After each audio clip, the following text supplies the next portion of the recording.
स्वागत है आप सभी का हिंदी के इस महामैराथन क्लास में। इस वीडियो में हम हिंदी के ऑलमोस्ट 8-10 टॉपिक कवर करेंगे जिनमें से हमेशा सवाल आते हैं। अगर आप इस वीडियो को देख लेंगे पूरा शुरू से लेकर लास्ट तक बिना स्किप किए तो डेफिनेटली आप हिंदी में आने वाले सवालों को सॉल्व कर पाएंगे। चलिए शुरू करते हैं। पहला है, निम्नलिखित में से कौन से व्यंजन महाप्राण है। अब महाप्राण कौन होता है? जिसको जब उच्चारण करते हैं तो हवा ज़्यादा निकलता है मुंह से, वो क्या कहलाता है? महाप्राण। तो इसमें कौन सा है? श श श ह। इसको जब बोलेंगे तो ज़्यादा हवा निकलता है मुंह से, तो यही क्या हो जाएगा? महाप्राण व्यंजन हो जाएगा। इस तरह से राइट ऑप्शन डी। उसके बाद नेक्स्ट है र का विवरण। अब र का विवरण आपसे पूछा गया है, ऑप्शन है वर्ष, लुंठित, सघोष, अल्पप्राण व्यंजन। ये सभी र का विवरण है, तो ऑप्शन ए ही करेक्ट हो जाएगा। फिर नेक्स्ट है दंतोष्ठ ध्वनि कौन सी है। अब जिसका उच्चारण दांत और होंठ से होता है उसको पूछा गया है, दांत और ओष्ठ से होने वाले उच्चारण ध्वनि, तो कौन सा है? व का उच्चारण दंतव्य और ओष्ठ से होता है। उसके बाद नेक्स्ट है निम्न में से संयुक्त स्वर कौन सा है। संयुक्त स्वर जो दो स्वरवर्ण से मिलकर बनता है और शर्त होता है उसमें कि दोनों स्वरवर्ण अलग अलग स्वरवर्ण होना चाहिए। जैसे यहाँ पे अ और उ से मिलकर क्या बना है? औ। ऑप्शन सी इसका करेक्ट आंसर हो जाएगा। उसके बाद नेक्स्ट है निम्न में से कौन सा शब्द प्रयत्न और उच्चारण के आधार पर व्यंजन का वर्गीकरण नहीं है। तो उसमें भी होता है, उच्छिप्त भी होता है, पार्श्विक भी होता है, लेकिन सघोष नहीं होता है। तो राइट आंसर क्या हो जाएगा? ऑप्शन डी इसका सही आंसर हो जाएगा। फिर नेक्स्ट है जिन ध्वनियों की गणना न स्वर में की जाती है और न व्यंजन में, उसे क्या कहते हैं? तो उसे बोला जाता है अयोग हुआ। ऑप्शन ए इसका करेक्ट आंसर हो जाएगा। फिर नेक्स्ट है निम्न में अनुनासिक वर्ण कौन सा है। अब अनुनासिक जिसका उच्चारण मुंह और नाक दोनों से होता है, मतलब दोनों की सहायता से होता है, उसे क्या बोला जाता है? अनुनासिक वर्ण बोला जाता है। तो इसमें कौन सा है? थ का नहीं, म क्या है? अनुनासिक वर्ण है। इसे ये क्या होता है? पंचमाक्षर होता है। जो स्पर्श व्यंजन वर्गीय व्यंजन है जो 5 वर्गों में बटा हुआ है, उसमें आने वाले पंचमाक्षर जो लास्ट में जो वर्ण आते हैं, 5 वर्ण हैं, वो क्या होते हैं? अनुनासिक वर्ण होते हैं। तो एक उन्हीं में से कौन सा है? म। उसके बाद नेक्स्ट है वर्णमाला में स्पर्श व्यंजनों की संख्या कितनी है। अब स्पर्श व्यंजन 5 वर्गों में बटा हुआ है, अभी मैंने बताया। तो प्रत्येक वर्ग में 5 वर्ण आते हैं, तो 5 गुणित 5 कितना हो जाएगा? 25। तो इसकी संख्या कितनी है? 25। इस तरह से राइट आंसर क्या हो जाएगा? Option C. उसके बाद नेक्स्ट है लिपि चिन्हों के क्रमबद्ध समूह को क्या कहते हैं। तो लिपि चिन्ह के क्रमबद्ध समूह को क्या कहा जाता है? वर्णमाला कहा जाता है। ऑप्शन बी इसका करेक्ट आंसर हो जाएगा। फिर नेक्स्ट है च वर्ग ध्वनियाँ किस वर्ग में आती हैं। आपको पूछा गया है कि च वर्ग की जो ध्वनियाँ हैं किस वर्ग में आती है, और यहाँ पे क्या दिया गया है? उच्चारण स्थान। तो आपको बताना है जो च वर्ग की ध्वनियाँ हैं कहाँ से उच्चारित होती हैं। तो वो कहाँ से उच्चारित होता है? तालव्य। इसका एक ट्रिक भी है, ईचु यासानम तालव्य। ई और च वर्ग का और य और शक्कर का सा, इसका उच्चारण कहाँ से होता है? तालु से होता है। फिर है एक ही ध्वनि का द्वित्व हो जाने पर वह क्या कहलाता है। तो संपृक्तक ध्वनि नहीं, द्वित ध्वनि नहीं, संयुक्त ध्वनि नहीं, वो क्या कहलाता है? युग्मक कहलाता है। ऑप्शन डी इसका करेक्ट आंसर हो जाएगा। फिर है दो वर्णों के मेल से होने वाले विकार या परिवर्तन को कहते हैं, तो उसको क्या कहते हैं? संधि कहते हैं। न उपसर्ग कहते हैं, न समास कहते हैं, न प्रत्यय कहते हैं। ऑप्शन सी इसका करेक्ट आंसर हो जाएगा। उसके बाद नेक्स्ट है संधि कितने प्रकार की होती हैं। तो सभी को पता है संधि 3 प्रकार का होता है, तो ऑप्शन बी इसका करेक्ट आंसर हो जाएगा। फिर नेक्स्ट है आपसे पूछा गया है, ये उद्घाटन है, उद्घाटन का संधि विच्छेद होगा। तो उद्घाटन का संधि विच्छेद क्या होगा? उत प्लस घाटन, ऐसा नहीं होगा, उत प्लस घाटन। हाँ, ऑप्शन बी इसका करेक्ट आंसर हो जाएगा। फिर नेक्स्ट है निह प्लस कपट निम्नलिखित में से किस संधि का भेद है। तो इसमें देख रहे हो विसर्ग दिख रहा है नी में, तो ये किस संधि का भेद है? विसर्ग संधि। ऑप्शन डी इसका करेक्ट आंसर हो जाएगा।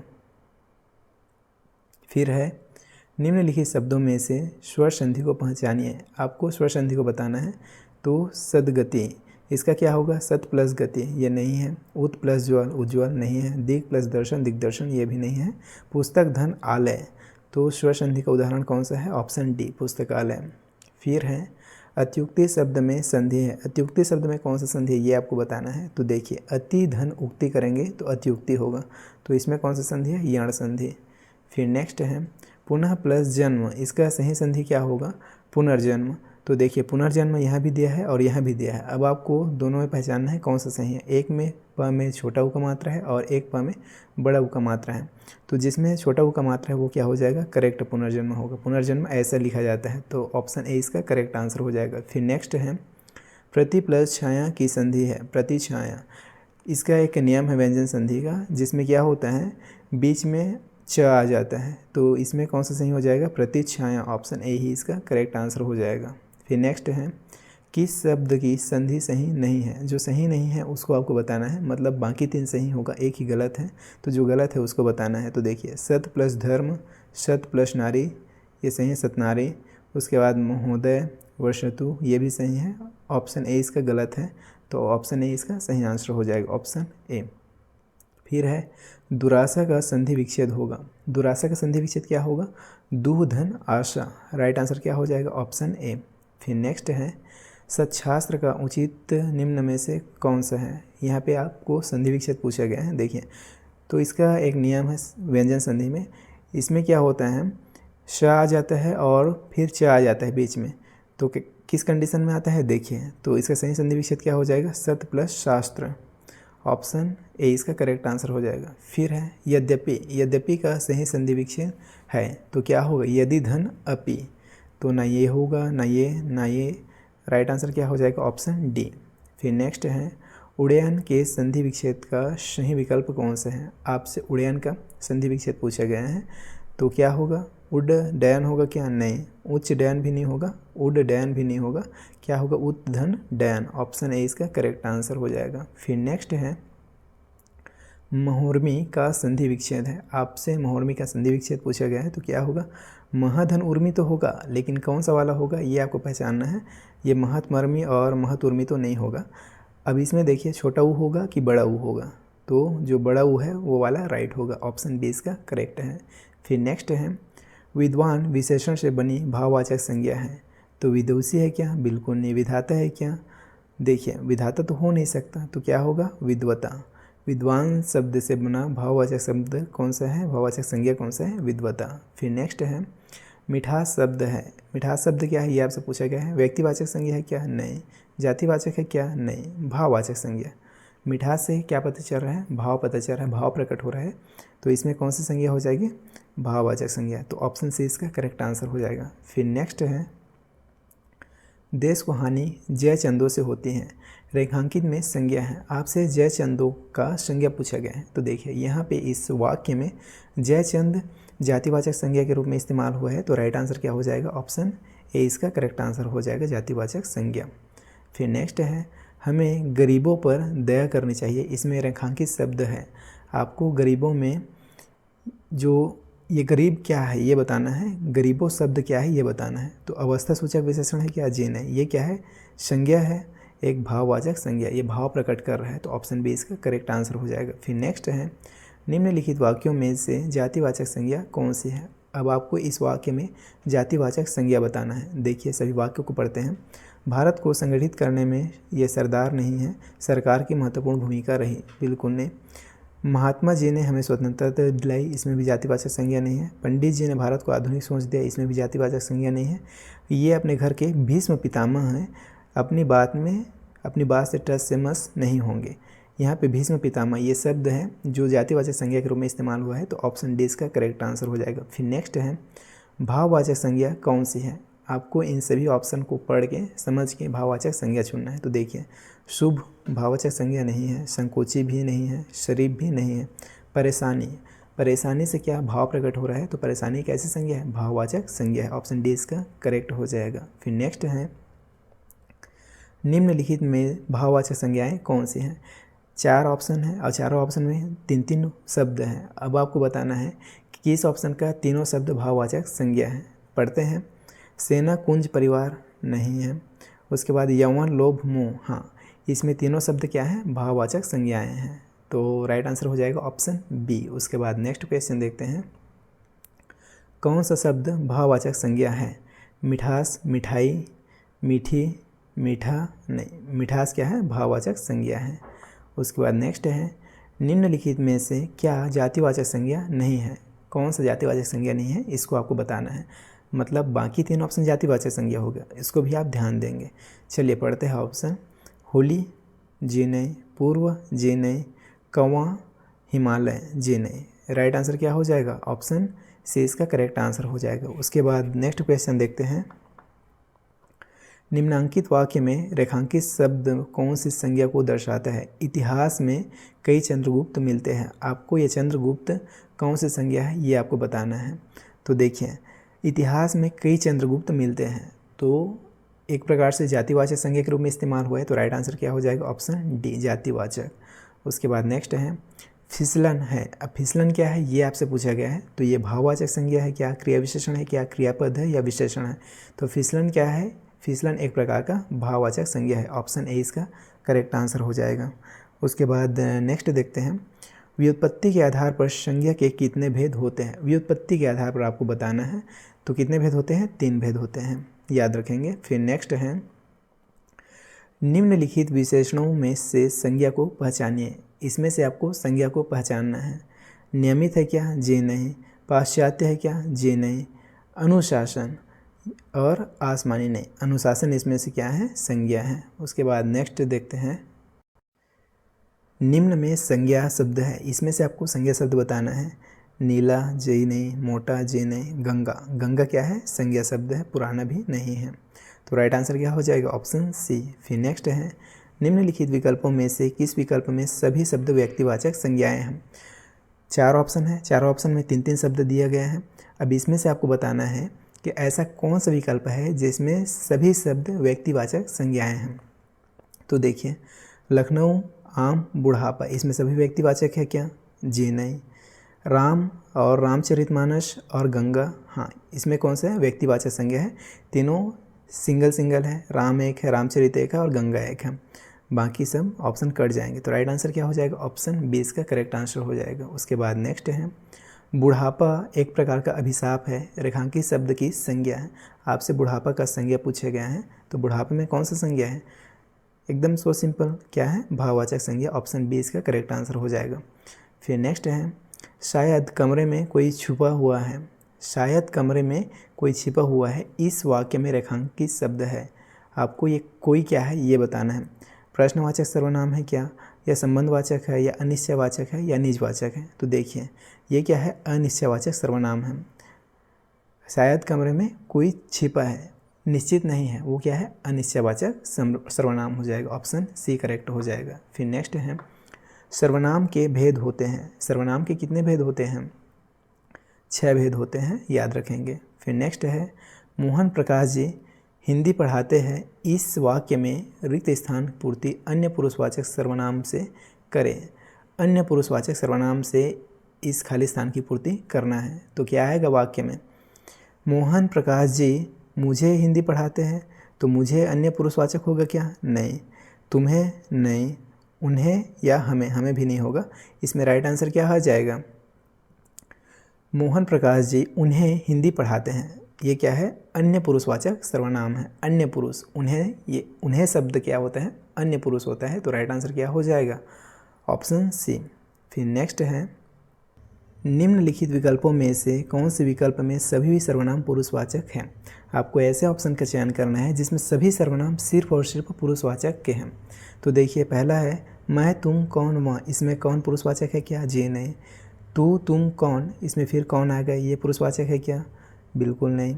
अब उसके बाद डी ऑप्शन में जो पुरुषवाचक नहीं है, मैं, वे, तू, आप, इसमें सभी ऑप्शन क्या है? पुरुषवाचक सर्वनाम है। तो राइट आंसर क्या हो जाएगा? ऑप्शन सी करेक्ट हो जाएगा। फिर नेक्स्ट है निम्नलिखित में से उत्तम पुरुष का वाक्य कौन सा है? उत्तम पुरुष का वाक्य आपको बताना है। देखिए, हमारा लड़का पढ़ रहा है, बिल्कुल नहीं। तुम उत्तम कोटि के इंसान हो, इसमें भी उत्तम पुरुष है क्या? बिल्कुल नहीं। उत्तम लिखने से उत्तम पुरुष थोड़ा हो जाएगा। उसके बाद नेक्स्ट है मेरा कमरा साफ है, इसमें भी नहीं है। हम साथ साथ खेलेंगे, ये कौन सा वाक्य हो गया? उत्तम पुरुष का वाक्य हो गया। तो राइट आंसर क्या हो जाएगा? ऑप्शन डी करेक्ट हो जाएगा। फिर नेक्स्ट है निम्नलिखित में से संबंधवाचक सर्वनाम कौन सा है? आपको इस ऑप्शन से संबंधवाचक सर्वनाम को चुनना है। तो देखिए, जो, सिंपल, जो ही राइट हो जाएगा। जो क्या है? संबंधवाचक सर्वनाम है। फिर नेक्स्ट है वे भ्रष्टाचार के प्रबल विरोधी थे। वाक्य में सर्वनाम का कौन सा प्रकार है? वे भ्रष्टाचार के प्रबल विरोधी थे। अब वे, तो इसमें कौन सा सर्वनाम है? पुरुषवाचक है, निजवाचक है, निश्चयवाचक है या संबंधवाचक है, ये आपको बताना है। तो देखिए, ना इसमें निजवाचक है, ना निश्चयवाचक है, ना संबंधवाचक है, इसमें कैसा सर्वनाम है? पुरुषवाचक। ऑप्शन ए करेक्ट हो जाएगा। फिर नेक्स्ट है, जो शब्द कौन सा सर्वनाम है? जो शब्द कौन सा सर्वनाम है? अभी हमने पढ़ा, ये कौन सा सर्वनाम है? संबंधवाचक। निम्नलिखित में सर्वनाम है। अब इस 4 ऑप्शन में से कौन सा ऑप्शन सर्वनाम का है, ये आपको बताना है। तो देखिए, पहाड़ बिल्कुल नहीं, नदी बिल्कुल नहीं, आप, घर बिल्कुल नहीं। राइट आंसर क्या हो जाएगा? ऑप्शन सी, आप क्या है? सर्वनाम है। निम्नलिखित में से कौन निजवाचक सर्वनाम नहीं है? जो निजवाचक सर्वनाम नहीं है उसको बताना है। और मतलब इसका ये हुआ कि बाकी 3 ऑप्शन निजवाचक सर्वनाम होगा, याद रखेंगे। ऐसा ऑप्शन का प्लस पॉइंट क्या होता है? ऐसा ऑप्शन, ऐसा सवाल अपने आप में एक सवाल नहीं होता है, ये अपने आप में 4 सवाल होता है। एक सवाल जो नहीं है पूछा गया है वो हो गया, और बाकी 3 सवाल वो बनते हैं जो इसमें से है। जैसे इस सवाल में पूछा गया है, निम्नलिखित में से कौन निजवाचक सर्वनाम नहीं है? तो एक तो नहीं है और बाकी 3 तो निजवाचक है ना, उसको भी तो ध्यान रखना है, क्योंकि कौन सा निजवाचक सर्वनाम है करके भी तो सवाल बनता है। एंड डेफिनेटली अगर आप वीडियो में यहाँ तक आ गए हैं, इसका मतलब ये है वीडियो आपको पसंद आ रहा है। तो वीडियो पसंद आ रहा है तो वीडियो को एक लाइक भी दीजिए। साथ ही साथ अगर आपने अभी तक चैनल को सब्सक्राइब नहीं किया है तो वीडियो के नीचे देखिए सब्सक्राइब लिखा आ रहा होगा, चैनल को सब्सक्राइब करके इस चैनल का सदस्य बनिए, चैनल से जुड़िए। तो चलिए यहाँ पर पहचानते हैं निजवाचक सर्वनाम कौन सा नहीं है। आप, अपने आप होता है तो आप क्या है? निजवाचक सर्वनाम है। निज, ये भी निजवाचक सर्वनाम है। खुद, ये भी निजवाचक सर्वनाम है। हम क्या है? निजवाचक सर्वनाम नहीं है। ऑप्शन डी इसका करेक्ट आंसर हो जाएगा। फिर नेक्स्ट है, कौन सा सर्वनाम का भेद नहीं है? सर्वनाम का भेद कौन सा नहीं है, ये आपको बताना है। देखिए, अब ऑप्शन को पढ़ते हैं। ये नीचवाचक नहीं है, ये क्या है? निजवाचक है, तो ये सर्वनाम का भेद। उसके बाद गुणवाचक, गुणवाचक कोई सर्वनाम नहीं होता है, प्रश्नवाचक होता है, पुरुषवाचक होता है। ऑप्शन बी इसका करेक्ट आंसर हो जाएगा। ठीक है, उसके बाद नेक्स्ट है, शीला अपने कपड़े स्वयं धोती है। रेखांकित शब्द सर्वनाम शब्द का उचित भेद है। अब यहाँ पे स्वयं, ये कौन सा सर्वनाम का भेद है, ये आपको बताना है। स्वयं, स्वयं मतलब अपने आप, और ये क्या हुआ? उससे खुद से जुड़ा हुआ है, तो ये कौन सा सर्वनाम होगा? निजवाचक सर्वनाम। ऑप्शन ए ही इसका करेक्ट आंसर हो जाएगा। फिर नेक्स्ट है, कोई आ रहा है। इस वाक्य में कोई किस प्रकार का सर्वनाम है? अब बताइए, कोई संबंध बता रहा है क्या? जी नहीं। निजवाचक है क्या? जी नहीं। निश्चय है क्या? बिल्कुल नहीं। ये क्या है? अनिश्चयवाचक सर्वनाम का एग्जाम्पल है। Right answer will be option D. उसके बाद नेक्स्ट है, कौन सा शब्द संज्ञा से बना हुआ विशेषण नहीं है? ऐसा शब्द जो संज्ञा से बना हुआ विशेषण नहीं है उसको आपको बताना है इस सवाल में। तो देखिए, भयंकर ये तो है, शुभंकर ये नहीं है, और जो नहीं है वही पूछा गया है, तो राइट आंसर क्या हो जाएगा? Option B.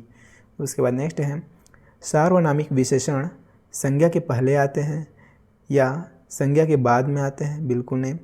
सर्वनाम के बाद आते हैं? बिल्कुल नहीं। इनमें से कोई नहीं। नहीं, सार्वनामिक विशेषण संज्ञा के पहले आते हैं। ऑप्शन ए करेक्ट हो जाएगा। फिर नेक्स्ट है, इस सवाल में पूछा गया है, विशेषण से भाववाचक संज्ञा बनने वाला शब्द है। विशेषण से भाववाचक संज्ञा बनने वाला, नहाता, जी नहीं। शिष्टता, हाँ, ये क्या है? विशेषण से बनने वाला भाववाचक संज्ञा है। ऑप्शन बी इसका करेक्ट आंसर हो जाएगा। फिर नेक्स्ट है, घनिष्ठ की शुद्ध उत्तरावस्था है। शुद्ध उत्तरावस्था बताना है आपको। घनिष्ठतर होगा या घनिष्ठतम होगा या घनिष्ठतर होगा या फिर घनिष्ठतम होगा? तो देखिए, घनिष्ठतर तो होगा नहीं, घनिष्ठतम भी नहीं होगा, ये क्या होगा? घनिष्ठतर। राइट आंसर क्या हो जाएगा? Option C. उसके बाद नेक्स्ट है, निम्नलिखित वाक्यों में किस वाक्य में प्रविशेषण है? तो इसमें किस वाक्य में प्रविशेषण नहीं है, ये आपको बताना है। निम्नलिखित वाक्यों में से किस वाक्य में प्रविशेषण नहीं है? तो देखिए, आपका भाई बहुत होशियार है। प्रविशेषण क्या होता है? जो विशेषण की भी विशेषता बताए वो क्या कहलाता है? प्रविशेषण कहलाता है। तो चलिए ऑप्शन को देख के आइडेंटिफाई करते हैं। आपका भाई बहुत होशियार है, होशियार एक विशेषण है, उससे पहले बहुत लगा है, तो इसमें तो प्रविशेषण है। वहाँ लगभग 20 लोग थे, इसमें भी प्रविशेषण है। यहाँ बहुत ईमानदार लोग हैं, ईमानदार भी है और बहुत भी है, तो इसमें भी क्या है? प्रविशेषण है। और यहाँ 20 और लगभग, तो इसमें भी प्रविशेषण है। लेकिन मैं अब पहले से ठीक हूँ, इसमें प्रविशेषण का इस्तेमाल नहीं हुआ है। तो हमें सवाल में नहीं पूछा है, तो राइट आंसर क्या हो जाएगा, option D will be correct. उसके बाद नेक्स्ट क्वेश्चन है, किस वाक्य में सार्वनामिक विशेषण है। 4 वाक्य दिया गया है, तो इसमें से किस वाक्य में सार्वनामिक विशेषण है ये आपको बताना है। तो चलिए ऑप्शन में से छांटते हैं। यह पुस्तक फटी हुई है, सार्वनामिक विशेषण यही दिख रहा है, यह पुस्तक फटी हुई है। राइट आंसर क्या हो जाएगा, ऑप्शन ए। उसके बाद नेक्स्ट है, किस प्रकार के विशेषण में दो प्राणियों, वस्तुओं इत्यादि के गुण, दोष अथवा विशेषता की तुलना कर एक को दूसरे से बढ़ा चढ़ाकर बताया जाता है। तो ये किस में बताया जाता है, उत्तरावस्था में। ऑप्शन डी इसका करेक्ट आंसर हो जाएगा। फिर नेक्स्ट है, गिलास में थोड़ा दूध है, वाक्य में रेखांकित शब्द विशेषण के किस भेद के अंतर्गत आएगा। अब यहाँ पे पूछा गया है थोड़ा के बारे में, ये कौन से विशेषण के अंतर्गत आएगा, संकेतवाचक है क्या, जी नहीं। ये क्या है, परिमाणवाचक, क्वांटिटी को डिफाइन करता है ना, थोड़ा कम ज़्यादा अधिक, तो इसमें राइट आंसर क्या हो जाएगा, परिमाणवाचक। Option B will be right answer. फिर नेक्स्ट है, निम्न में से विशेषण शब्द, निम्न में विशेषण शब्द है, कौन सा इसमें विशेषण शब्द है ये आपको बताना है। कठोरता है क्या, जी नहीं। उचित, घबराहट भी नहीं, लड़कपन भी नहीं। राइट आंसर क्या हो जाएगा, इसमें विशेषण कौन सा है, उचित। उसके बाद नेक्स्ट है, अर्चना अत्यंत सुंदर है, रेखांकित पदों का भेद बताइए। अब इसमें देखिए, अर्चना अत्यंत सुंदर है, इसमें आपको अत्यंत जो शब्द है इसका भेद आपको बताना है। ये प्रविशेषण है या सविशेषण जैसे कुछ होता नहीं है। विशेषण है क्या, जी नहीं। विशेष विशेषण है क्या, जी नहीं। इसका राइट आंसर क्या हो जाएगा, प्रविशेषण। हमने अभी बताया था कि जो शब्द विशेषण की विशेषता बताता है क्या कहलाता है, प्रविशेषण कहलाता है। तो यहाँ सुंदर अपने आप में एक विशेषण है, लेकिन अत्यंत सुंदर, अब अत्यंत शब्द सुंदर की भी विशेषता बता रहा है कि अत्यंत ही ज़्यादा सुंदर, तो ये प्रविशेषण है। इस तरह से आप याद रखेंगे। उसके बाद नेक्स्ट देखते हैं, फिर है 65, समझदार शब्द विशेषण का कौन सा भेद है। अब आपको बताना है समझदार विशेषण का कौन सा भेद है, ये आपसे पूछा गया है। तो देखिए, गुणवाचक विशेषण है क्या, सार्वनामिक बिल्कुल नहीं, संख्यावाचक कोई संख्या का बात नहीं हो रहा है, ना नापा तौला जा रहा है, तो परिमाणवाचक भी नहीं होगा।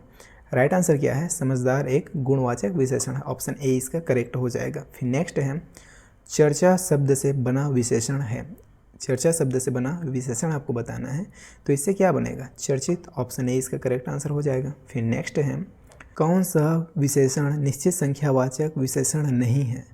अब यहाँ पे ध्यान रखने योग्य बात यह है कि निश्चित भी है और संख्यावाचक भी है और विशेषण नहीं है, तो इन शब्द को ध्यान में रख के आप सवाल बनाएंगे तभी सही बनेगा। अब यहाँ पे देखना है आपको, संख्यावाचक विशेषण नहीं होना चाहिए।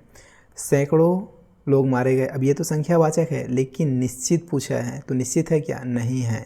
तो राइट आंसर क्या हो जाएगा, ऑप्शन ए ही इसका करेक्ट आंसर हो जाएगा। ये अनिश्चित है ना भाई, सैकड़ों में कितना सैकड़ा, 4 सैकड़ा, 5 सैकड़ा, 10 सैकड़ा, ये निश्चित है ही नहीं, तो अनिश्चित है ये। और यहाँ पे पूछा ही गया है कि निश्चित संख्यावाचक विशेषण नहीं है, तो यही इसका राइट आंसर हो जाएगा। फिर नेक्स्ट क्वेश्चन है, 25 रुपये दीजिए, वाक्य में विशेषण पहचाने।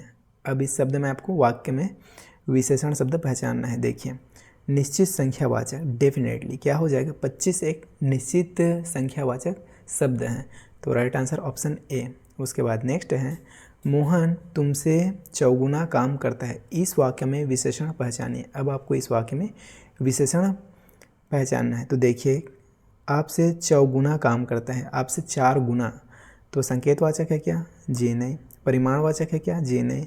आवृत्तिवाचक, सार्वनामिक भी नहीं। ये क्या है, आवृत्तिवाचक, फ्रीक्वेंसी बता रहे हैं ना कि आपसे 4 गुना ज़्यादा काम करता है, तो राइट आंसर हो जाएगा ऑप्शन सी। उसके बाद नेक्स्ट है, यह कहानी रोचक है, विशेषण का कौन सा भेद है। इसमें आपको बताना है कि विशेषण का कौन सा भेद है। तो देखिए, संकेतवाचक है क्या, जी नहीं। यह लगा है, यह दिख रहा है, मतलब ये क्या है, सार्वनामिक विशेषण का भेद है। Option B will be correct. उसके बाद नेक्स्ट है, मोह शब्द कौन सा विशेषण है, मोह शब्द कौन सा विशेषण होगा, गुणवाचक।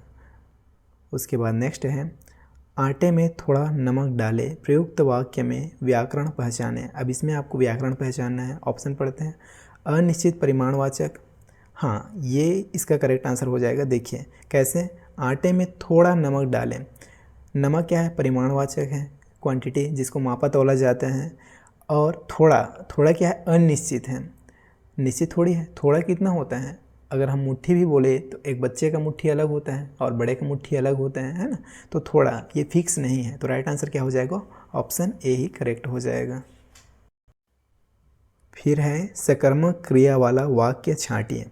आपको यहाँ पे सकर्मक क्रिया वाला वाक्य छांटना है। राजू सदा रोता रहता है, बिल्कुल नहीं। हरीश बस पर चढ़ गया, बिल्कुल नहीं। कैलाश छत से गिर गया, बिल्कुल नहीं। सतीश ने केले खरीदे, ये क्या है, सकर्मक वाक्य है। तो option D will be correct answer. फिर नेक्स्ट है वह घर पहुंच गया। इस वाक्य में पहुंच गया निम्नलिखित में से किस क्रिया का उदाहरण है। प्रेरणार्थक क्रिया का है क्या, बिल्कुल नहीं।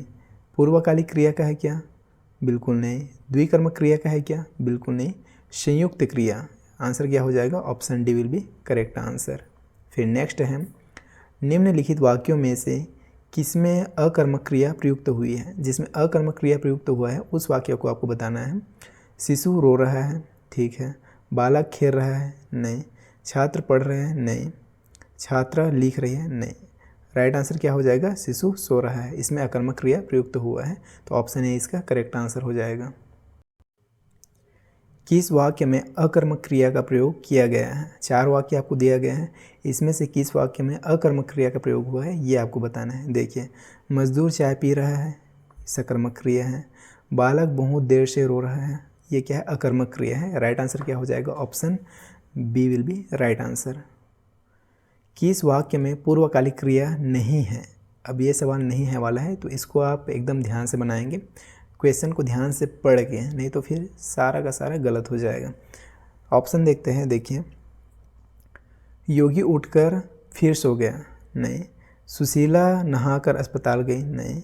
सौमित्र उठता है और फिर सो जाता है, ये क्या है, पूर्वकालिक क्रिया का उदाहरण नहीं है। तो राइट आंसर क्या हो जाएगा, ऑप्शन सी। उसके बाद नेक्स्ट है वह शाम को घर जाएगा। वाक्य में वृत्ति का अर्थ भेद कौन सा है। यहाँ पे आपसे वृत्ति पूछा गया है। देखिए, किसी भी वाक्य का मूड होता है, जैसे इंसान लोगों का मूड होता है ना, वैसे है। तो इसमें भी वृत्ति का मतलब मूड ही होता है, वाक्य का मूड। तो वह घर शाम को जाएगा, यह कौन सा वृत्ति है, यह आपको पहचानना है। संकेतार्थक है क्या, जी नहीं। संभावनार्थक है, बिल्कुल नहीं। ये क्या है, निश्चयार्थ है। वह शाम को घर जाएगा। तो राइट आंसर क्या हो जाएगा, ऑप्शन सी। उसके बाद नेक्स्ट है राम सो रहा है। इस वाक्य में कौन सी क्रिया है। तो इसमें कौन सी क्रिया है, अकर्मक क्रिया है। हथियाना, चिकनाना किस प्रकार की क्रिया है। तो इस प्रकार जो आना, अवाना या जो भी हथियाना, चिकनाना, लतियाना, बतियाना, इस टाइप का जो क्रिया होता है वो कैसे क्रिया होता है। तो ये सभी के सभी क्या होते हैं, नाम धातु क्रिया होता है। Option D will be right answer. फिर है जिस क्रिया के व्यापार का फल कर्ता पर पड़े उसे कौन सी क्रिया कहते हैं। तो उसे क्या बोलते हैं, अकर्मक क्रिया कहते हैं। और जिस क्रिया पर व्यापार का फल कर्म पर पड़ता है उसे क्या बोलते हैं, कर्मक क्रिया बोलते हैं, सकर्मक क्रिया बोलते हैं। तो इसका राइट आंसर क्या हो जाएगा, option A will be right answer. फिर नेक्स्ट है निम्न में प्रेरणार्थक क्रिया है। देखिए, प्रेरणार्थक क्रिया क्या होता है, जिसमें हम किसी को प्रेरणा देकर कुछ काम कराते हैं, मतलब दूसरे से काम करवाना ही क्या होता है, प्रेरणार्थक क्रिया कहलाता है। तो बुलवाना, समझाना नहीं, बैठना नहीं, सुनना नहीं।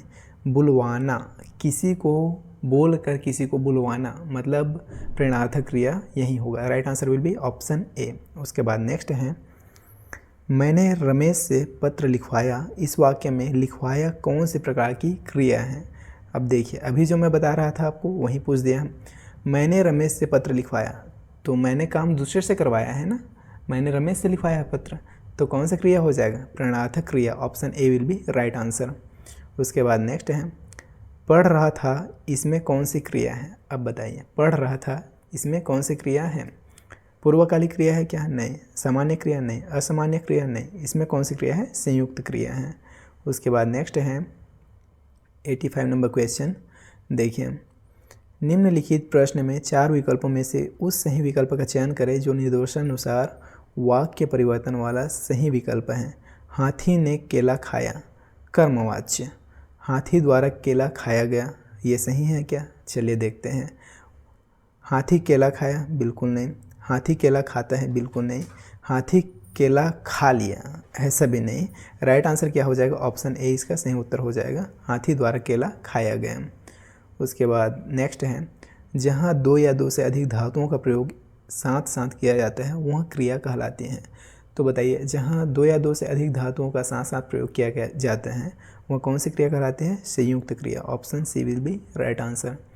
जिस समास में पूर्व पद गौण तथा उत्तर पद प्रधान हो उसे कौन सा समास कहते हैं?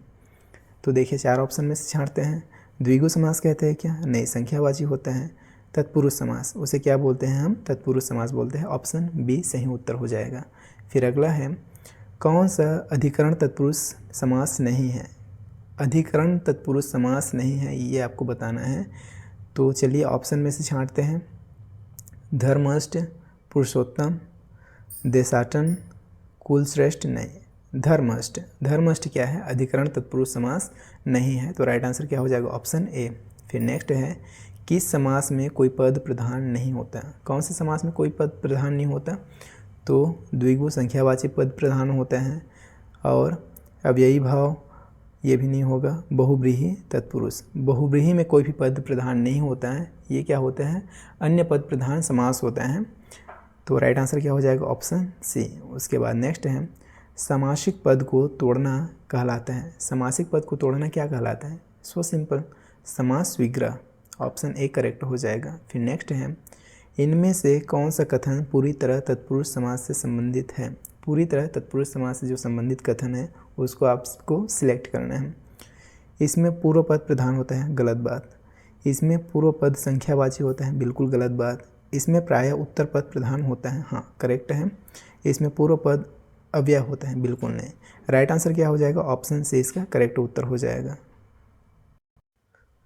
फिर है, हथकड़ी में कौन सा समास है? ये जो शब्द है हथकड़ी, इसमें कौन सा समास है ये आपको बताना है। तो देखिए, अव्ययी भाव है क्या? बिल्कुल नहीं। तत्पुरुष, द्वंद्व भी नहीं है, द्विगु भी नहीं। इसमें कौन सा समास है? तत्पुरुष समास। जो हाथ में लगाने वाला कड़ी होता है उसे क्या बोला जाता है? हथकड़ी। तो हाथ के लिए कड़ी, हथकड़ी। तो इसमें कौन सा समास हो गया? तत्पुरुष समास। नेक्स्ट है, देव जो महान है, यह किस समास का उदाहरण है? ये आपको बताना है। शब्द को, वाक्य को ठीक से पढ़िए, समझिए वाक्य को। देव जो महान है मतलब कर्म धारण किए हुए हैं, तो कौन सा समास होगा? सिंपल कर्मधारय समास। Right answer will be option D. फिर नेक्स्ट है, तीन वेणियाँ मिलती है जहाँ, यह किस समास का उदाहरण है? बताइए। ये वाक्य है, तीन वेणियाँ मिलती है जहाँ, किस समास का उदाहरण है? जहाँ तीन वेणियाँ मिलेगी उसे क्या बोलते हैं? त्रिवेणी बोलते हैं, त्रिवेणी संगम बोलते हैं। तो ये किस समास का उदाहरण हो जाएगा? तीन वेणियाँ मिलती है जहाँ। वाक्य को पहले पढ़िए, फिर समझिए, फिर आंसर दीजिए।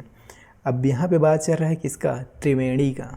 तीन वेणियाँ मिलती है जहाँ, मतलब बात चल रहा है किसका? त्रिवेणी का। न प्रथम पद प्रधान है न उत्तर पद प्रधान है, इसमें अन्य पद प्रधान है। तो कौन सा वाक्य हो गया? बहुब्रीहि समास। राइट आंसर कौन सा हो जाएगा? Option B. नेक्स्ट है, सिंह द्वार शब्द में समास है। सिंह द्वार, इस शब्द में कौन सा समास है? तत्पुरुष समास। राइट आंसर क्या हो जाएगा? ऑप्शन बी, सिंह द्वार। फिर है जितेंद्रिय। जितेंद्रिय में कौन सा समास है ये आपको बताना है। तो जितेंद्रिय मतलब इंद्र को जीतने वाला, इंद्र पर जिसने विजय पा लिया है उसे क्या बोलते हैं? जितेंद्रिय। तो इसमें प्रथम पद प्रधान नहीं है, उत्तर पद प्रधान नहीं है, अन्य पद प्रधान समास कौन सा समास होता है? बहुब्रीहि समास। उत्तर हो जाएगा ऑप्शन बी। उसके बाद नेक्स्ट है, जलावृत में समास है। जलावृत में कौन सा समास होगा? चलिए ऑप्शन में से छाड़ने का प्रयास करते हैं। कर्म समास है क्या? बिल्कुल नहीं। संबंध समास है क्या? संबंध तत्पुरुष, बिल्कुल नहीं। इसमें कौन सा समास है? करण तत्पुरुष। राइट आंसर क्या हो जाएगा? ऑप्शन सी। तलघर पद में समास है। तलघर पद में कौन सा समास है? बहुब्रीहि है क्या? द्विगु है क्या? कर्मधारय है या द्वंद्व है? तो तलघर में कौन सा समास है? कर्मधारय समास। ऑप्शन सी इसका करेक्ट आंसर हो जाएगा। फिर अगला क्वेश्चन है, सतसई का समासिक विग्रह है। आपको सतसई का समासिक विग्रह, समास विग्रह बताना है। तो देखिए क्या होगा? सात सुई है जो, नहीं। 700 का समाहार क्या कहलाता है? सतसई कहलाता है। 700 का समाहार सतसई। ऑप्शन बी इसका करेक्ट उत्तर हो जाएगा। फिर नेक्स्ट है, देशार्पण में समास। देशार्पण में कौन सा समास होगा? करण होगा क्या? करण तत्पुरुष, बिल्कुल नहीं। संप्रदान तत्पुरुष। देश के लिए अर्पण क्या कहलाता है? देशार्पण। और जहाँ पे के लिए आ जाता है मतलब संप्रदान तत्पुरुष। Option B will be right answer. फिर नेक्स्ट है, कनफटा इस समास भेद का उदाहरण है। कनफटा किस समास का उदाहरण है? बहुव्रीहि समास का। राइट आंसर क्या हो जाएगा? Option A.